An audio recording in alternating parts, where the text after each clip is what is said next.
माँ और बेटे का ऐसा केस जिसे सुनकर जज साहब भी रोने लग गए। न्यायालय में एक मुकदमा आया जिसने सभी को झकझोर कर रख दिया। अदालतों में प्रॉपर्टी या अन्य पारिवारिक विवाद के मुकदमे आते रहते हैं, लेकिन यह मामला बहुत अलग था। एक 75 साल के बूढ़े ने अपने 80 साल के बूढ़े भाई पर मुकदमा कर दिया। मुकदमा कुछ यूं था कि मेरा 80 साल का बड़ा भाई है, अब वह बूढ़ा हो चुका है और खुद अपना ख्याल भी नहीं रख सकता, मगर मेरे मना करने के बाद भी मेरी 100 साल की माँ की देखभाल कर रहा है। मैं अभी ठीक हूँ, इसलिए मुझे माँ की देखभाल करने का मौका दिया जाए और माँ को मुझे सौंप दिया जाए। जज साहब का दिमाग घूम गया और मुकदमा भी चर्चा में आ गया।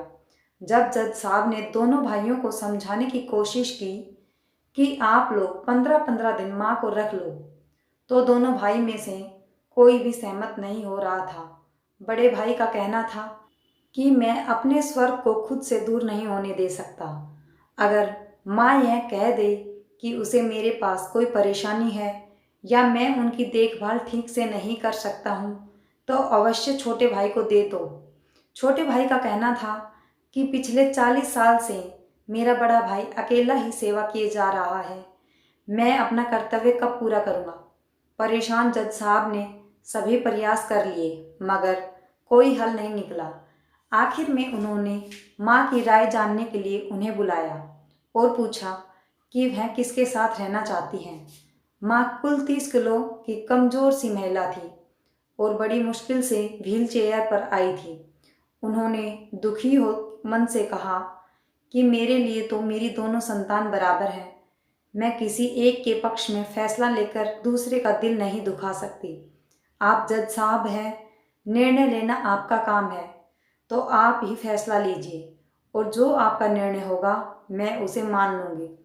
आखिर में जज साहब ने भारी मन से निर्णय लिया कि यह अदालत छोटे भाई की भावनाओं से सहमत है कि उसका बड़ा भाई वास्तव में अब बहुत बूढ़ा और कमज़ोर है।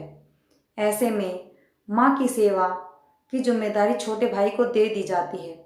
ऐसा सुनकर बड़ा भाई जोर जोर से रोने लगता है कि बुढ़ापे ने मुझसे मेरे स्वर्ग को छीन लिया। अदालत में मौजूद जज साहब समेत सभी रोने लग गए। कहने का अर्थ यह है कि अगर भाई बहनों में विवाद हो तो इस सतर हो। यह क्या बात है कि माँ मेरी है कि लड़ाई हो और पता चले माता पिता ओल्ड एज होम में रह रहे हों। यह पाप है। हमें इस मुकदमे से सबक लेना चाहिए कि माता पिता का दिल नहीं दुखाना चाहिए। Thanks for watching.